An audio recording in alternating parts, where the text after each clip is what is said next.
Bismillahirrahmanirrahim. Assalamualaikum warahmatullahi wabarakatuh. Alhamdulillah.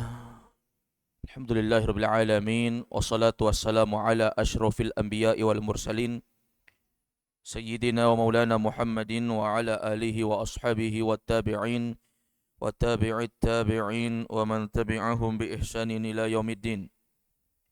Wa qad qala Allah ta'ala fi kitabihil karim wa huwa asdaqul qailin ya ayyuhalladzina amanu ittaqullaha haqqa tuqatih wa la tamutunna illa wa antum muslimun wa qala aidan jalla sya'nuhu fi ayatin ukhra ya ayyuhan nasu ittaqu rabbakum alladzi khalaqakum min nafsin wahidah wa khalaqa minha zawjaha wa batha minhuma rijalan katsiran wa nisaa'a واتقوا الله الذي تساءلون به والأرحام إن الله كان عليكم رقيبا وقال أيضا يا أيها الذين آمنوا اتقوا الله وقولوا قولا سديدا يصلح لكم أعمالكم ويغفر لكم ذنوبكم وما يطع الله ورسوله فقد فاز فوزا عظيما فإن أصدق الحديث كتاب الله وخير الهدى هدى محمد صلى الله عليه وسلم وشر الأمور محدثاتها فإن كل محدثة بدعة وكل بدعة ضلالة والضلالة أهلها في النار أعاذنا الله وإياكم من النار. Alhamdulillah, di malam ini kita melanjutkan kajian mengkaji kitab Afatul Lisan fi Dhaw'il Kitab was Sunnah, bahayanya lisan, perspektif pandangan di dalam Quran dan Sunnah, karya Fadilatul Syekh Dr. Sa'id bin Ali bin Wahab Al-Qahtani. Di malam ini kita melanjutkan pembahasan Al-Mabahatsus Sabi' Ilajul Ghibah. Cara mengobati ghibah, kita sudah bahas caranya ada dua. Yang pertama beliau sebutkan cara yang pertama untuk orang yang sudah mendominasi dan mendarah daging sifat ghibah pada dirinya, bahwasanya dia harus tahu bahwa ketika dia menggibahi orang, maka itu akan menjerumuskan dia ke dalam kemurkaan Allah dan kemarahan Allah untuk dia. Sehingga jiwa seorang yang tahu bahwa di balik dosa ghibah itu ada kemurkaan Allah yang besar, maka dia mewaspadai ghibah itu tidak menimpa dirinya. Sehingga dia paham bahwa setiap yang dia ucapkan itu adalah perkara yang akan diminta pertanggungjawabannya. Wala taqfu ma laysa laka bihi ilmun, kata Allah. Janganlah kau berucap sesuatu yang kau tidak punya ilmu. Tentang saudara kita yang kita belum terlalu jelas beritanya, apalagi hanya berita qila wa qal, orang bilang begini, lalu orang bilang begini. Maka jangan berucap sesuatu yang kita enggak punya ilmu.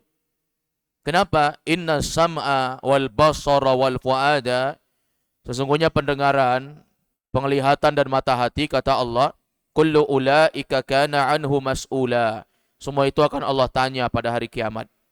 Jadi hati-hati dalam berucap, karena kita tahu bahwa setiap yang kita ucapkan dari ghibah, menggunjing orang, demikian pula mencaci maki orang lain, menjatuhkan kehormatan orang, itu semua akan diminta pertanggungjawabannya dan akan mendatangkan kemurkaan Allah Azza wa Jalla.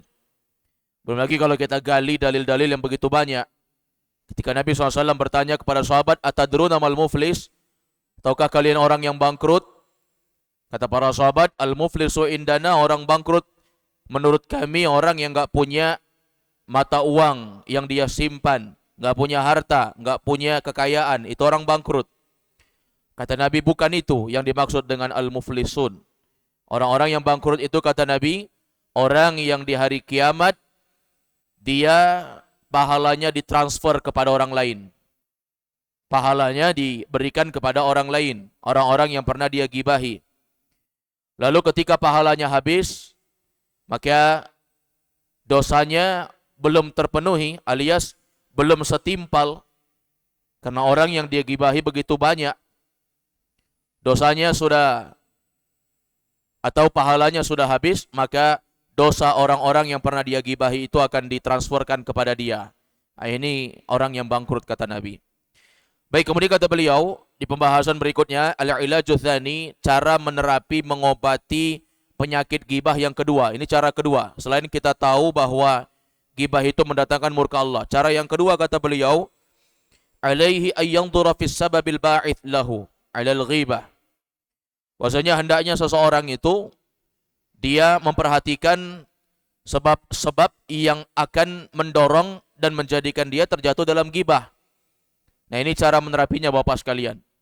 Jadi kalau kita tahu bahwa gibah itu ngeri dosanya, kita harus cepat mengobati, menerapi dari diri kita. Kalau cara pertama kita tahu gibah itu ngeri, pertanggungjawabannya di hadapan Allah, itu satu, sehingga kita takut. Cara kedua, beliau memberikan wasiat kepada kita, hendaknya kita itu masing-masing mengerti sebab-sebab yang menjadikan kita itu jatuh dalam gibah. Ada orang yang dia tidak bisa mengontrol mulutnya kalau dia berkumpul dengan orang banyak. Kalau begitu kurangi pertemuan dengan orang. Kenapa? Karena dia tahu faktor pendorong dia jatuh dalam gibah, menggosip, menggunjing orang itu kalau dia terlalu banyak kumpul sama orang. Ya, kita masing-masing beda-beda lah tentang masalah ini.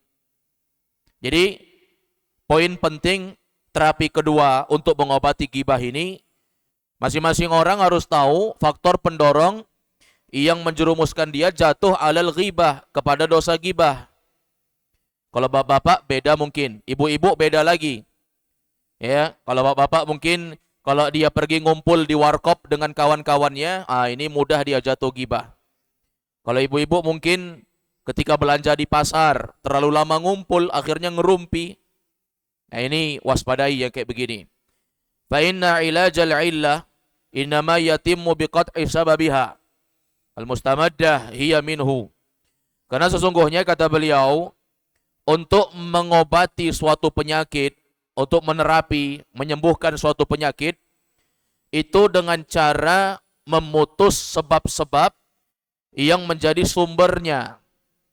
Jadi kita putus sarana dan prasarana yang mengantarkan kepada dosa gibah. Ya. Kalau kita nggak bisa mengontrol mulut kita ketika jumpa dengan orang, maka minimal-minimalnya kurangi perjumpaan dengan orang. Dan usahakan kita tidak mengarah kepada membicarakan orang. Sehingga pembicaraan kita itu mungkin terkait dengan masalah bisnis, boleh. Terkait dengan masalah agama, lebih boleh lagi. Terkait dengan masalah menasehati tentang agama Islam, ini lebih dianjurkan lagi. Beliau memberikan beberapa kasus untuk kita bisa mencocokkan dengan kehidupan kita. Fa idza kana sababul ghibah al-ghadab fa alaihi ay yaqula in amdaitu ghadabi alaihi fa ana akhsha Allah ay yamdi ghadabahu alayya bisababil ghibah. Fa inna Allah qad nahani anha fa asaituhu wastaghfaftu binahyihi. Kata beliau, kalau faktor yang mendorong seorang itu menggibahi orang lain gara-gara dia emosi, ghadab, gara-gara dia marah, artinya ada orang jatuh dalam gibah itu gara-gara emosi, jamaah. Emosi dia. Ya. Tidak bisa dia kontrol dari kemarahan yang ada pada jiwanya. Fa'alaihi ayyakul. Maka hendaknya orang yang emosian kayak begini, dia mengucapkan kalimat dalam hatinya. Apa yang mesti dia ucapkan? In amdaitu ghadabi alaihi fa ana akhshallah. Jika aku melampiaskan jika aku melampiaskan ghadabi, kemarahanku, alaihi, kepada orang itu, fa ana akhshallah, aku takut sama Allah. Jadi jangan seenak perut kita aja. Kalau kita emosi, semua yang ada di benak kita semua keluar. Jangan, hati-hati, kontrol mulut kita. Itulah bedanya orang yang berpendidikan dengan orang yang tidak berpendidikan. Orang yang mereka belajar ilmu agama, belajar tentang agama Islam dengan cara yang benar, mereka itu akan terdidik untuk mengontrol lisan. Ucapan mereka itu tidak setiap apa yang ada pada benak mereka keluar dengan lisannya, enggak. Orang yang berpendidikan itu, dia akan mampu mengontrol emosinya. Itu baru orang kuat. Kata Nabi SAW, laisa syadid bisur'ah. Orang kuat itu bukan orang yang pandai begulat, pandai berkelahi, pandai berantam, ya, pandai baku hantam. Bukan itu. Kalau itu semua orang bisa. Anak bayi aja baru lahir, kita letakkan dua anak bayi di satu yang kanan, satu kiri. Letakkan mainan tengah. Berkelahi mereka, merebutkan mainan itu. Ini anak bayi, pandai mereka. Baku hantam pun pandai. Ini anak kecil, nggak berakal, belum berakal lagi. Tapi kata Nabi, innamas syadid man yamliku nafsahu indal ghadab. Orang yang kuat itu orang yang mampu mengendalikan emosinya kalau dia marah. Karena mengendalikan emosi nggak semua orang bisa. Ya, tidak semua orang bisa mengendalikan emosi. Sabar dia. Mampu dia mengendalikan emosinya. Ini baru orang kuat. Kalau nggak bisa berarti dia orang lemah. Orang yang lemah. Maka kalau kita tiba-tiba emosi sama orang, nggak perlu kita lampiaskan. Ucapkan dalam hati kita, kalau saya melampiaskan kemarahanku kepadanya, fa ana akhsyallah, aku takut sama Allah.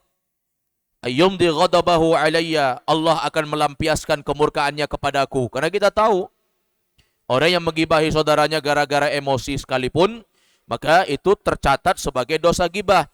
Bisa babil ghibah karena ada sebab-sebab ghibah. Fa innallaha qad nahani.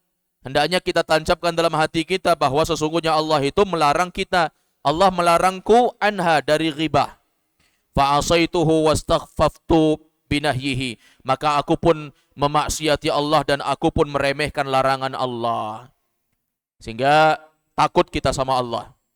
Kalau kita terdorong jatuh dalam ghibah gara-gara emosi, nah makanya yang kayak begini, hendaknya kita takut bahwa kita jatuh dalam merendahkan, memaksiati dan meremehkan larangan Allah kepada kita. Allah larang kita untuk ghibah.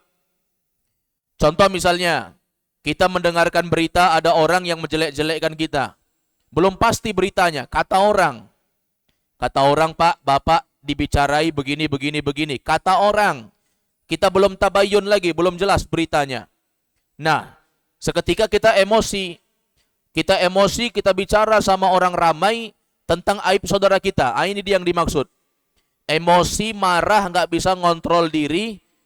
Ujung-ujungnya semua aib saudaranya dia bongkar. Padahal itu hanya katanya. Berita buruk tentang dirinya yang diberitakan oleh saudaranya itu masih kata orang. Qila wa qal. Ini hati-hati, ini bahaya ini. Qila wa qal ini dalam agama merusak. Kata Nabi SAW, di antara perusak agama ini, di antaranya adalah qila wa qal. Qila itu artinya dikatakan. Wa qal artinya berkata.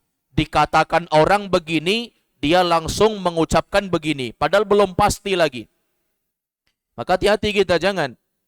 Tentang saudara kita, jangan. Hati-hati kita. Apalagi itu adalah orang yang memiliki kehormatan. Misalnya dia ustadz. Atau dia orang yang dipandang sebagai tokoh agama. Jangan. Kalau nggak ada urusannya sama kita, nggak usah kita gibahi. Walaupun mungkin memang benar dia salah. Karena memang gibah itu, walaupun benar, gibah juga dia. Nggak ada kepentingannya untuk kita. Ya. Contoh berita misalnya ada tokoh agama mencabuli santrinya, ada tokoh agama korupsi ini dan itu misalnya. Bukan urusan kita itu, tidak ada gunanya. Kalau kita orang yang punya andil bisa mendatangkan kebaikan, maka ini mungkin tidak masalah. Tapi kalau kita nggak ada kebaikan-kebaikan yang muncul, yang ada orang makin dendam sama orang lain gara-gara kita, nah dosanya ke kita ini. Hati kita, Pak. Kadang ada orang yang pernah buat dosa, dia sudah tobat. Kita terus bicarakan dosanya. Ini dosanya kena juga sama kita nanti. Hati-hati, waspada yang kayak begini. Baik, jadi kalau emosi jangan sampai gibah. Tahan diri kita, tahan lisan kita. Karena ada Allah yang menjadi hakim. Zat yang akan menengahi, mengadili segala urusan para hamba. Lalu kata beliau, فَإِذَا كَانَ سَبَبُ الْغِبَةِ مُوَافَقَةَ الْآخَرِينَ. Kalau sebab gibah itu gara-gara mencocoki kawan. Kadang mencocoki kawan supaya senang kawan kita. Masa kita nggak gibah, kata dia. Wa talaba ridahum. Lalu ada orang yang ingin menuntut, mencari kesenangan kawan-kawannya itu. Gara-gara mencocoki kawan kan. Masa kita bicara agama, majelis ini majelis gibah memang. Masa kita muncul sebagai orang yang ngasih nasihat agama, kan nggak masuk di dalam pembahasan ini, kata mereka. Maka kata beliau, fa'alaika an ta'lama anna Allah yaghdibu 'alaika. Maka wajib bagimu mengetahui bahwa kalau engkau mencocoki kawan-kawanmu supaya kawanmu senang, maka di sana Allah murka kepadamu. Untuk apalah kita cari ridho orang? Kita mau manusia senang sama kita, tapi apa? Allah murka sama kita. Idza talabta sakhatahu biridhal makhluqin, yaitu apabila engkau mencari ridha mereka, apabila engkau mencari kemurkaan Allah hanya untuk mendapatkan keridhaan makhluk. Rugilah kita. Kita datang di majelis orang-orang yang suka bergibah hanya supaya kita menyenangkan mereka. Oh, supaya mereka senang sama saya ikut juga lah menggibahi, menggunjing orang. Ini hati-hati. Ini kawan yang buruk kayak begini, jauhi. Hati-hati dari kawan yang buruk ini. Kata Nabi SAW, Al-mar'u ma'a man ahabba. Pada hari kiamat seorang itu akan dibangkitkan oleh Allah bersama orang yang dia cintai. Cinta kita dengan orang yang suka gosip, suka menggunjing orang, suka menjelek-jelekkan orang, hari kiamat mereka ini akan diazab sama Allah. Ikut juga kita sama mereka. Hati-hati kita diseret. Allah berfirman dalam Quran, wala tarkanu ilal ladzina zalamu fatamassakumun nar. Hati-hati kalian, kata Allah, jangan sampai kalian condong sama orang yang zolim, orang yang jahat. Fatamassakumun nar, nanti kalian disentuh dengan api neraka. Hati-hati kita. Gara-gara kita dekat sama orang-orang jahat ini, kita disentuh sama api neraka nanti. Hati-hati. Ya, masa gara-gara mau mencocoki kawan, kita jual agama kita gibahi saudara kita? Untuk apa kita mendapatkan ridho manusia sementara kita memaksiati Allah? Ini poinnya. Fakaifa tarda li nafsika an taskhata maulaka min ajli irda'il makhluqin alladzina la yanfa'una wa la yadurrun. Kata beliau, bagaimana bisa engkau senang, engkau ridho, engkau rela untuk menjerumuskan dirimu kepada kebinasaan, kepada kemurkaan dari Tuhanmu, gara-gara engkau menginginkan manusia, makhluk ridha denganmu. Mereka itu tidak bisa ngasih manfaat, tidak bisa ngasih mudarat. Rugilah kita. Hanya supaya dikawani kawan-kawan kita. Buang aja kawan-kawan yang membinasakan agama kita, membinasakan kita, buang aja, tinggalkan mereka. Nggak ada gunanya. Untuk apa? Mereka la yanfa'un wa la yadurrun. Di hari kiamat mereka nggak bisa ngasih manfaat. Bagaimana mereka menolong kita? Mereka menolong diri mereka aja nggak bisa. Demikian pula mereka ngasih mudarat.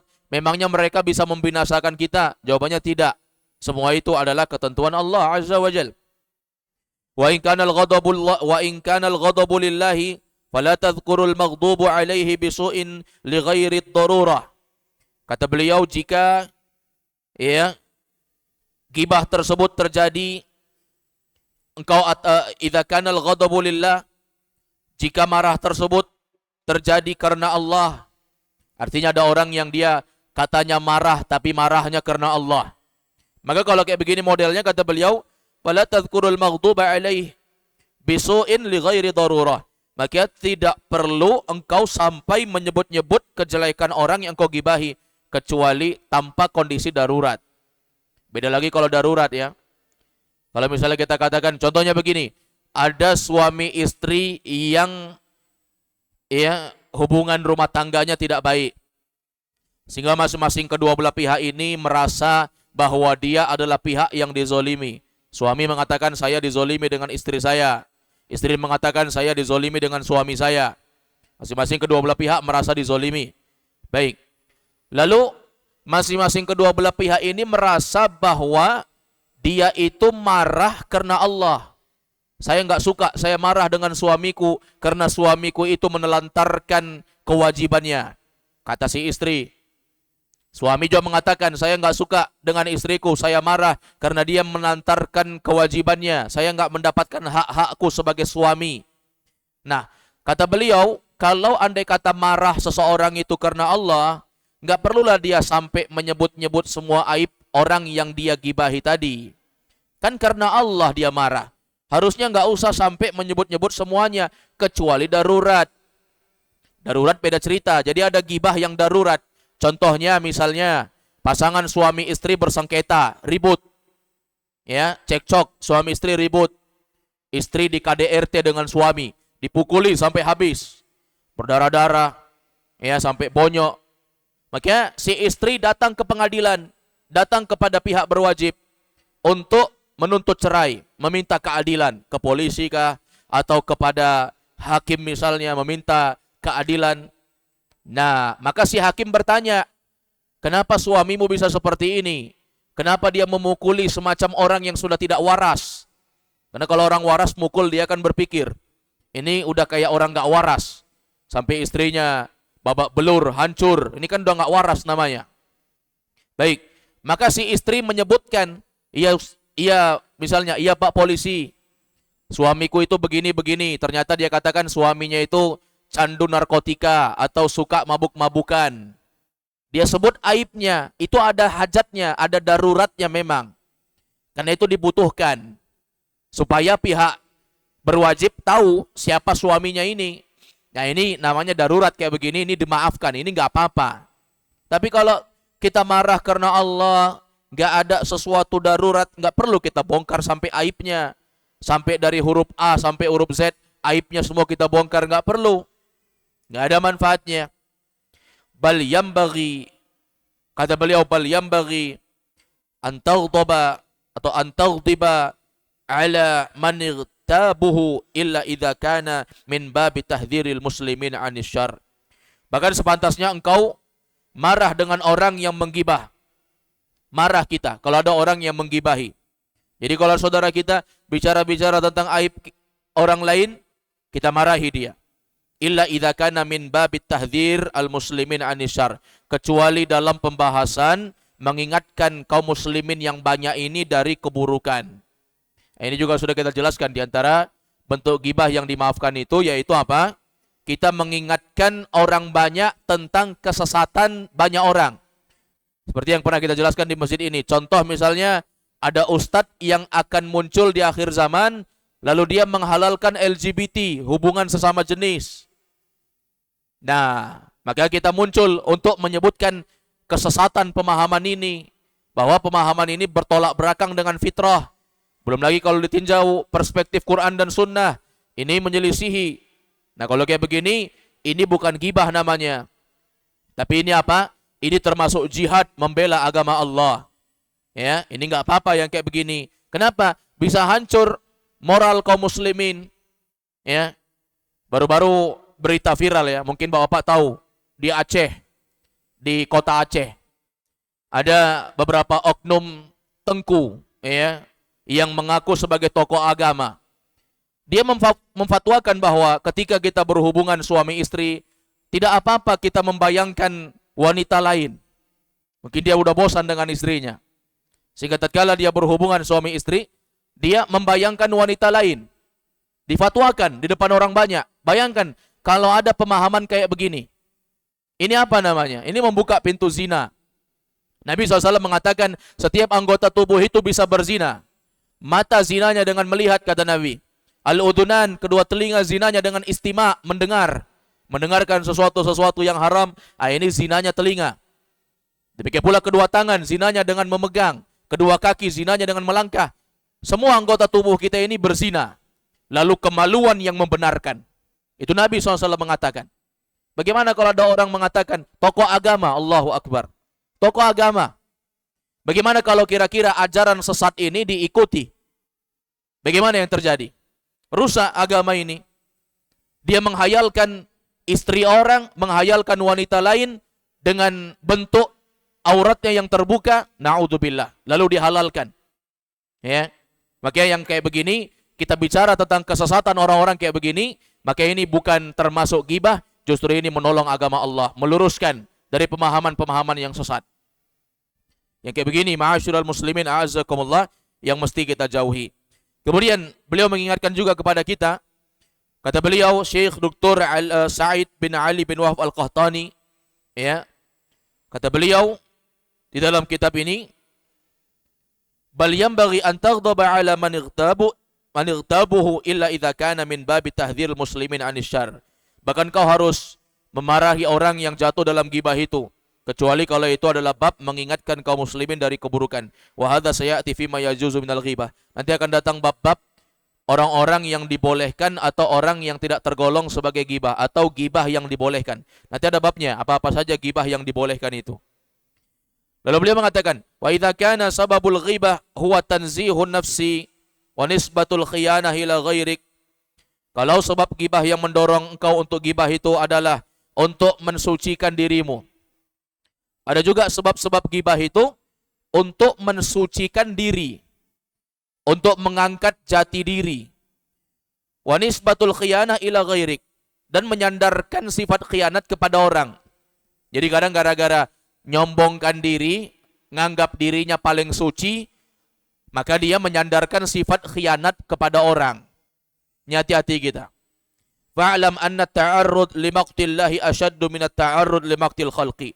Maka kata beliau, ketahuilah bahwa engkau menjerumuskan dirimu kepada kemurkaan Allah, itu dosanya lebih parah dibandingkan kau menjerumuskan diri untuk mendatangkan kemurkaan makhluk. Ya. Orang enggak suka sama kita tapi Allah ridha, itu lebih mending daripada manusia suka sama kita, kita puji-puji diri kita, jatuhnya kita menjelek-jelekkan orang. Itu lebih parah, murka Allah lebih parah untuk itu. Wa anta bil ghibah qad ta'arradta li sakhatillahi yaqina. Engkau telah menjerumuskan dirimu kepada kemurkaan Allah secara yakin. Orang kita menyanjung-nyanjung diri kita sebagai orang yang suci, sifat-sifat khianat yang buruk, yang busuk, kita sematkan kepada kawan-kawan kita yang lain. Maka jelaslah kata beliau, sesungguhnya engkau telah menjerumuskan dirimu kepada kemurkaan Allah itu secara yakin. Wala tadri hal taslim min sakhatin nasi aw la taslim. Sementara engkau tidak tahu apakah engkau itu masih jelek di depan orang atau belum. Apakah engkau itu selamat dari kemarahan, kemurkaan orang, atau bahkan engkau tidak selamat. Kita kan kalau memuji diri kita di depan orang, manusia itu bisa memilih dengan dua pilihan. Yang pertama dia iyakan. Oh, dia iyakan berarti iyalah engkau yang baik, yang lain buruk. Itu kalau dia iyakan. Sementara kalau dia tidak iyakan, dia tolak, ya udah, kita dapat dosa berbohong, memuji diri sendiri dan menjelekkan orang. Yang kedua, kita nggak dapat juga pujian manusia, karena belum tentu dia menerima. Maka kalau kita menerima itu bukan dari baju luarnya, kita menilai orang itu bukan dari pakaiannya, tapi kita menilai dari dalamnya, dari amalannya. Kata para ulama, amalukum tuzakkikum. Sesungguhnya amalan kalian itulah yang akan merekomendasikan siapa kalian. Siapa kita? Tanya bagaimana amal kita, itulah kita. Jangan tanya sama orang, bagaimana ini orangnya, jangan. Karena kalau kayak begitu, bisa saja orang menilai dari baju luarnya. Karena kalau menampilkan kebaikan depan orang, semua orang pandai ini. Semua orang pandai. Oh, saya ini orangnya kayak begini, baik. Saya berpakaian rapi, saya ini, saya itu. Memposisikan diri sebagai orang yang suci, itu gampang. Tapi untuk menilai siapa kita sebenarnya, tanya sama diri kita. Bagaimana sholat kita? Tanya sama diri kita, itulah kita. Bagaimana puasa kita? Bagaimana lisan kita dan tangan kita dalam mengganggu orang? Itulah kita itu. Jadi nggak usah nanya lagi, orang ini baik atau tidak. Tanya bagaimana amal kita, itulah kita. Ya, itulah kita. Ini jamaah dimulaikan oleh Allah. Bahkan sebagian ulama mengatakan zaman ini pusat maksiat seorang hamba itu adalah handphonenya. Kalau kita mau tahu siapa kita, lihat handphone kita. Itulah kita. Lihat handphone kita, apa isinya handphone kita, itulah kita. Tontonan-tontonan yang kita tonton, itulah kita. Nah, ini jamaah dimulaikan oleh Allah Azza wa Jalla. Dan ini terkadang tidak diketahui oleh orang lain, tapi kita yang tahu tentang diri kita masing-masing. Baik. Kemudian Syekh mengatakan, "Walladzi yurrin nasa bi sakhatillah yaskhutullahu alaihi." Sesungguhnya kalau ada orang yang mereka mencari ridha manusia dengan cara melakukan sesuatu yang mendatangkan murka Allah, maka Allah Subhanahu wa taala yurdi walladzi yurdin nas bi sakhatillah yasqutullahu alaihi wa yusqit alaihi nas. Sesungguhnya kata beliau, orang yang mencari keridhaan manusia dengan melakukan perkara yang mendatangkan murka Allah atasnya, maka Allah akan membuat orang-orang menjadi murka untuk dia, walaupun dia sibuk memvalidasi dirinya sebagai orang yang baik di hadapan orang. Nggak boleh jamaah. Kita membersihkan jiwa kita dengan merendahkan orang lain, supaya orang menganggap kitalah yang paling suci.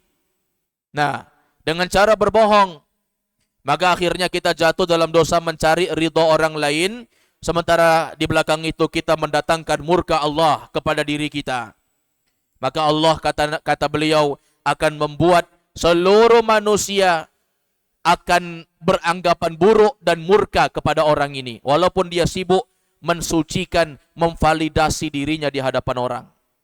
Makanya banyak kita lihat, kita saksikan ada orang yang sibuk membaik-baikkan namanya di hadapan orang, tapi tanpa usaha susah payah, validasi yang dia usahakan untuk dirinya itu tidak berguna. Orang tetap aja menganggap dia jelek. Ya, sebagaimana kita sebutkan dalam hadis yang telah berlalu juga, Nabi bersabda bahwa ada orang yang dia sibuk menggibahi orang sampai akhirnya Allah bongkar aibnya walaupun dia tidak keluar dari rumahnya. Mungkin kalau dia keluar dari rumahnya, aibnya terbongkar, itu wajar karena dia keluar, orang lihat dia. Ini ada orang yang gara-gara suka nyari aib orang, akhirnya apa? Allah bongkar aibnya walaupun dia tidak keluar rumah. Banyak zaman sekarang ya, aibnya terbongkar padahal dia tidak keluar rumah dengan berbagai macam cara. Ada orang yang tiba-tiba menyebar aibnya sendiri dengan handphonenya. Handphonenya secara tidak sengaja menyebarkan isi-isi aib kepada orang lain. Ya, ini diantara bentuk balasan dari Allah Azza wa Jal. Baik, kemudian beliau mengatakan, ya, wa idza kana sababul ghibah hiya ar-raghbah an tuzakki nafsaka bi ziyadatil fadli. Apabila sebab ghibah itu adalah engkau menginginkan agar dirimu, ya, agar manusia memuji dirimu, antuzaki nafsaka, agar orang memuji dirimu sendiri, biziyadatil fadli, ya bang, dengan engkau mengatakan bahwa dirimu lebih unggul daripada orang lain. Ada yang kayak begini kadang. Wadzalika biqadhika fi ghairik, yaitu dengan mencela orang lain, hatta tash'urun nas, sampai orang merasakan annaka tattasifu bi khilafi ma yattasifu bihi min yattasifu bihi manigh tabtahu, ya, sampai orang-orang merasa bahwa sifat yang ada padamu itu baik, berbeda dengan sifat yang ada pada orang yang engkau gunjing, orang yang engkau gibahi, karena mereka itu orang yang buruk. Fa'lam annaka bima dzakartahu abtalat fadlaka indallahi ta'ala. Maka ketahuilah, kata beliau, sesungguhnya engkau telah membatalkan kemuliaan engkau di sisi Allah. Enggak perlu jamaah. Kita enggak usah sibuk-sibuk memuji diri kita depan orang dan menjelek-jelekkan orang supaya orang menganggap kita lah yang paling utama. Enggak perlu. Itu namanya kita sudah batalkan kemuliaan kita di hadapan Allah. Enggak perlu. Kemudian kata beliau, in kana lakal fadlu wa anta man i'taqa min wa anta min i'tiqadin nasi fadlika lasta ala yaqin. Ya, itu kalau memang engkau punya kebaikan, kata beliau. Kalau engkau punya memang kebaikan, engkau telah membatalkan kebaikan engkau di sisi Allah. Ya, karena memang engkau sendiri, ya, mengenai kelebihanmu itu menurut penilaian manusia belum yakin. Belum lagi kalau orang belum tentu menerima kalau engkau sibuk mengatakan bahwa engkau baik depan orang. Wa ala takdir, kata beliau, dan ya, andai kata annahum yufaddilunaka fa anta sayanqusu fadluka aw yazulu bil kulliyah. Andai kata pun mereka mengakui kebaikanmu, mengakui keutamaanmu, maka sungguh kemuliaanmu itu akan hilang. Kemuliaanmu itu akan hilang, akan sirna, akan berkurang, baik sedikit ataupun secara totalitas. Kalau kita ngarapin pujian orang itu hari ini dia puji, besok belum tentu. Itu manusia memang begitu sifatnya. Karena hati manusia itu bolak-balik memang. Ada orang senang sama kita hari ini, besok dia benci. Ada orang hari ini benci, besok dia senang. Memang begitu manusia. Lalu kita mau mengharapkan orang-orang itu ridho sama kita. Idza arafuka bighibatin nas, kalau mereka mengenalmu sebagai orang yang suka menggibahi orang, wal wuqu' fi a'radihim, mereka mengenalmu sebagai orang yang suka menggunjing orang, menjatuhkan kehormatan orang, kata beliau, fa anta bi'ta ma indallahi yaqinan, maka sungguh engkau telah menjual apa yang ada di sisi Allah secara yakin. Allah memuliakanmu kalau kau baik, itu yakin. Bima indan nasi wahma, sementara engkau jual untuk mendapatkan sesuatu pujian dari orang, dan itu masih kira-kiraan, belum tentu. Kita jelek-jelekkan orang, memuji diri kita, belum tentu orang terima kan? Kita sudah jual agama kita untuk dapatkan sesuatu yang belum pasti, yang masih waham, masih sangkaan. Ya, masih sangkaan, itu pun sangkaan lemah.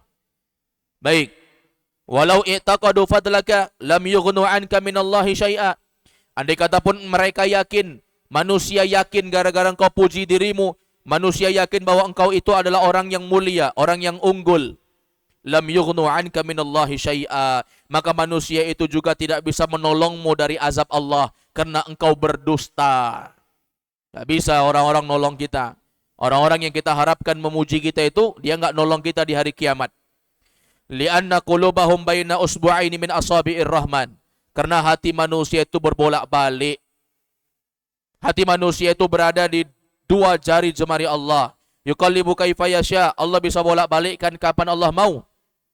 Fa'alaika an tatadabbar, maka wajib bagimu mentadabburi, merenungi daqaiqal umur, perkara seperti ini dengan detail. Ya, harus jeli kita, jangan sampai merugi. Wala taghtarra bidhawahiriha, jangan tertipu dengan sesuatu yang zahir. Jadi poin kesimpulannya jamaah, dalam masalah yang beliau sebutkan dalam poin kedua ini, bahwa ghibah itu terlihat dari kondisinya. Apa yang menyebabkan kita jatuh dalam ghibah? Waspadai itu. Kalau kita cinta memuji diri, ada orang suka memuji diri dan suka merendahkan orang. Ujung-ujungnya dia sebut nama-namanya. Saya ini baik, dia sebut. Saya ini begini, begini, begini. Tidak seperti si ini, si ini, si ini, si ini. Karena mereka itu begini, begini, begini, begini. Dia sebut semuanya. Kalau kita tahu faktornya kayak begitu, jauhi. Jangan terlalu banyak cerita dengan orang. Karena kita tahu kita akan jatuh dalam masalah itu. Dalam masalah hal tersebut. Baik. Kemudian masih ada lagi dari poin kedua. Mewaspadai sebab-sebab yang mendorong seorang terjatuh dalam ghibah. InsyaAllah nanti akan kita lanjutkan di pembahasan berikutnya. Di pembahasan yang mendatang. Masih ada waktu berapa menit kepada jamaah yang ingin bertanya seputar materi ataupun ada pembahasan di luar materi mungkin, tafadhal, kami persilakan. Silakan. Waalaikumsalam warahmatullahi wabarakatuh.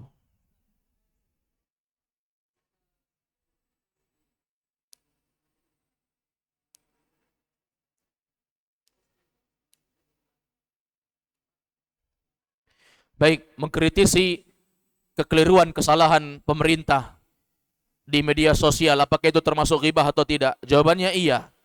Itu termasuk ghibah. Ghibah secara tulisan, tidak secara lisan, karena kita menulis. Kenapa dikatakan ghibah? Yang pertama, karena beberapa hal dijelaskan oleh para ulama. Yang pertama, pemerintah itu di dalam agama Islam, di dalam akidah kita, dalam akidah Ahlussunnah wal Jamaah, bahwa pemerintah itu imma yusib wa yukhti. Dia itu makhluk biasa, bisa benar, bisa salah. Apa yang menurutnya benar, bisa saja menurut orang lain salah. Sekarang coba tanya pada diri kita masing-masing. Kira-kira kita menganggap pemerintah itu melakukan kesalahan, dia itu sudah nyata mengetahui itu salah, atau mungkin saja dia anggap benar. Dia mungkin saja menganggap sifat atau kebijakannya itu sudah benar. Tapi kita sebagai rakyat menganggapnya sebagai sesuatu yang salah. Samalah kayak sifat kita. Kita sebagai kepala rumah tangga, sebagai suami.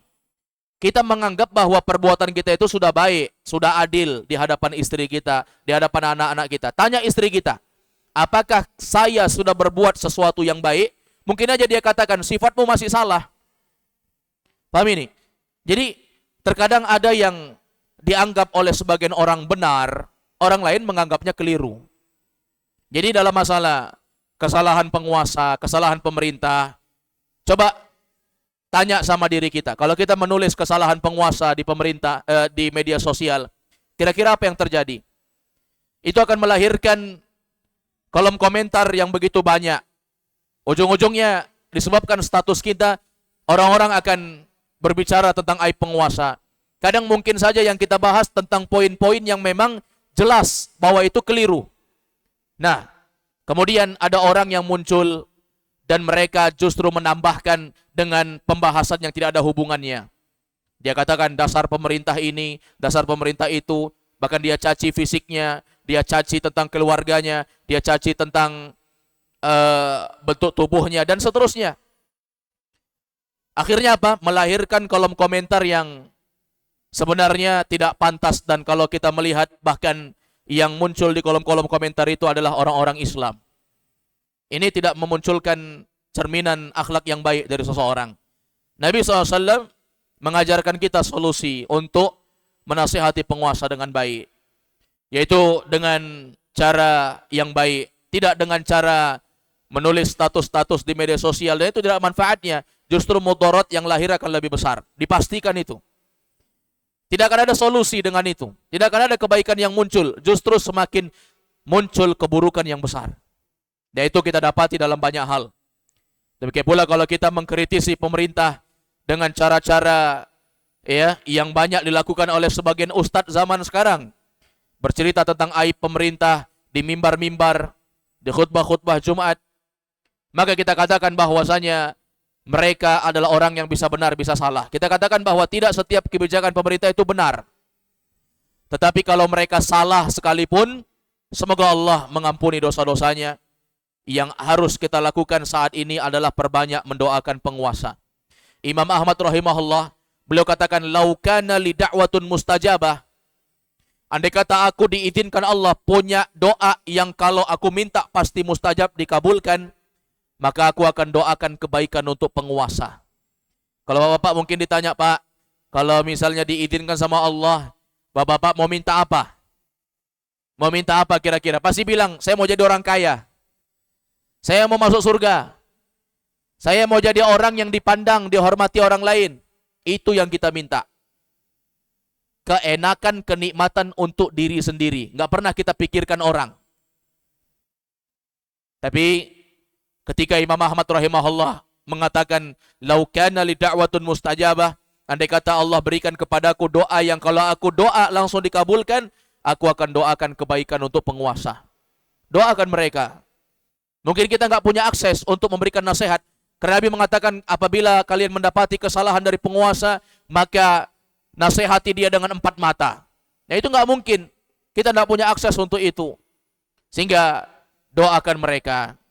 Berupaya untuk merubah sifat kita yang buruk. Sehingga Allah merubah keadaan suatu pemimpin dengan baiknya rakyatnya. Maka jamaah yang dimuliakan oleh Allah Azza wa Jalla, terkadang kita lihat bagaimana pemimpin yang zalim itu muncul disebabkan cerminan dari rakyat yang zalim. Sehingga untuk mendapatkan pemimpin yang baik, mulailah dari diri kita sendiri. Kita mulai dari kebaikan diri kita, perbaiki diri kita. Semoga dengan kita memperbaiki diri kita, Allah menjadikan penguasa pemimpin kita menjadi orang-orang yang baik. Dan memang belum ada kasusnya satupun pemerintah yang memerintah di suatu tempat lalu dianggap sebagai orang yang sempurna. Dulu ketika presidennya Bapak Fulan, kita tidak pernah menganggap bahwa dia orang yang baik. Tetap saja ada kekeliruannya yang kita tidak senangi. Kita menganggap akan diganti, digulingkan saja yang sekarang, diganti dengan yang ini. Kemudian yang ini sudah naik. Kemudian muncul lagi sesuatu yang membuat kita digulingkan saja. Sekarang siapa lagi yang kita inginkan? Muncul, kita maunya nanti Bapak ini jadi presiden, Bapak ini jadi presiden. Kita belum tahu kalau dia jadi presiden apa yang terjadi. Ini hal-hal yang memang terus-menerus seperti itu. Dan tidak akan ada manusia yang sempurna. Doakan kebaikan kepada penguasa kita. Jangan doa hanya untuk diri kita, doakan kebaikan untuk mereka. Ya, sebagaimana yang didoakan oleh para khotib-khotib Masjidil Haram, Mekah, Madinah. Setiap mereka khutbah Jumat, mereka mendoakan kebaikan untuk penguasa mereka. Bukan dalam makna menjilat pemerintah, tidak ada gunanya. Kita menjilat juga tidak dapat apa-apa. Kita nggak dapat 1000 sepeser pun uang rupiah, tidak ada. Tapi memang agama kita melarang kita untuk mencela penguasa di hadapan khalayak ramai, apalagi dalam unsur-unsur yang mengantarkan kepada ghibah, mudaratnya lebih besar. Tidak ada maslahat yang terbangun, yang ada hanya semakin merusak keadaan dan memperkeruh suasana. Semoga Allah memberi taufik semuanya. Hadanallahu yakum ajma'in. Semoga kajian ini bermanfaat. Wassallallahu wasallama ala nabiyina Muhammad wa ala alihi wa sahbihi wasallam. Subhanakallahumma wa bihamdik, asyhadu an la ilaha illa anta astaghfiruka wa atubu ilaik. Wa akhiru da'wana alhamdulillahi rabbil alamin. Assalamualaikum warahmatullahi wabarakatuh.